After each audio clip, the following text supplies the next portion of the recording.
Bonjour Madame le maire. Donc moi je suis bien contente quand même que vous soyez aujourd'hui venue pour dire avec moi qu'il faut arrêter les préjugés vis-à-vis des chauves-souris. J'ai envie de dire que voilà, à un moment donné, il y a trop de préjugés, des grands, des petits, des mous, des plats, sur les petites chauves-souris et ça ne va pas. D'accord. Rien que leur nom, je trouve que c'est un préjugé. On les appelle chauves-souris, je pense vraiment à tort, parce que moi je trouve qu'elles sont pas plus chauves qu'une souris normale.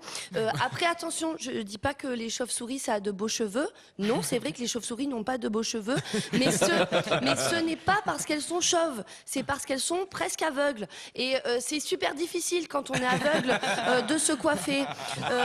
Oui, si, surtout quand on a la tête en bas. Je veux dire, moi, vous me prenez, vous me suspendez au plafond dans le noir, et ben j'arrive pas non plus à faire un chignon banane.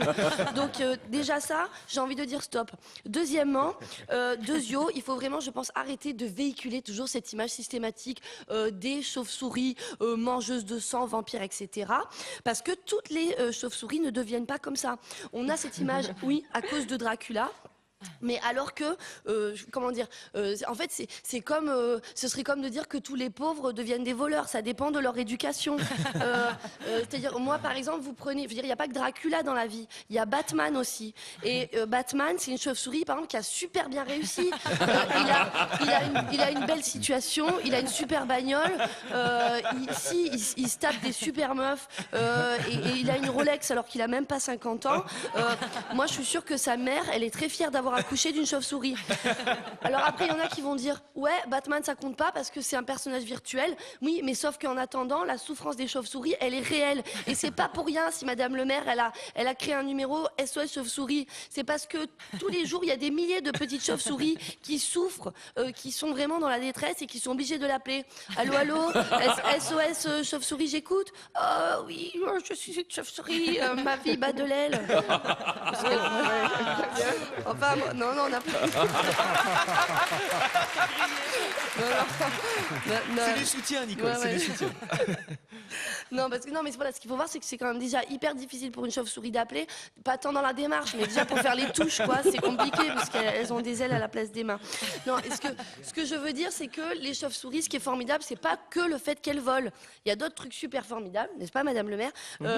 Notamment, par exemple, elles font de l'écolocation, c'est ça.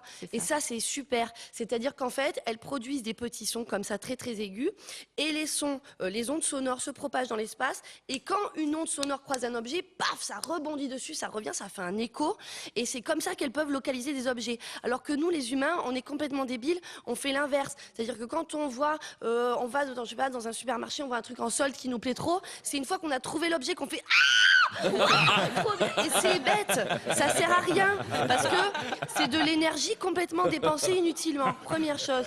Deuxième chose qu'elles font les chauves-souris de super, c'est la fécondation, enfin voilà, la fécondation différée. C'est-à-dire, d'abord, je vais expliquer ce que c'est. C'est-à-dire que les chauves-souris, elles copulent avant l'hiver. Qu'est-ce qu'elle fait? Elle stocke le sperme tout l'hiver, et c'est qu'à la fin de l'hiver que finalement, elle se laisse féconder. Son ovule se laisse féconder. Alors, les spécialistes, Madame le maire, vous dira oui, comme ça permet que, du coup, la fécondation, la grossesse se passe au moment du printemps où la nourriture est maximale. Mais pas du tout, c'est pas que pour ça. C'est aussi pour éviter, comme nous, de faire des grosses boulettes. Pourquoi? Parce que nous, on n'est pas malines. Nous, le mec, il nous emballe, il nous dit oui, ton père, il a volé toutes les étoiles pour je sais pas quoi. Enfin bref, il nous sort des trucs à la mort moelle-neu. On se laisse copuler, on tombe en cloque. Et du coup, le mec qui, soi-disant, voulait nous envoyer sur la Lune, 3 mois après, il s'est même plus poussé un caddie. Donc du coup, ça évite vraiment de faire ce genre de bêtises. Donc moi, ce que je veux dire, c'est que quand on croise une chauve-souris, faut pas la critiquer. Donc quand tu croises la chauve-souris, sois pas chauvin et souris. Nicole Ferroni.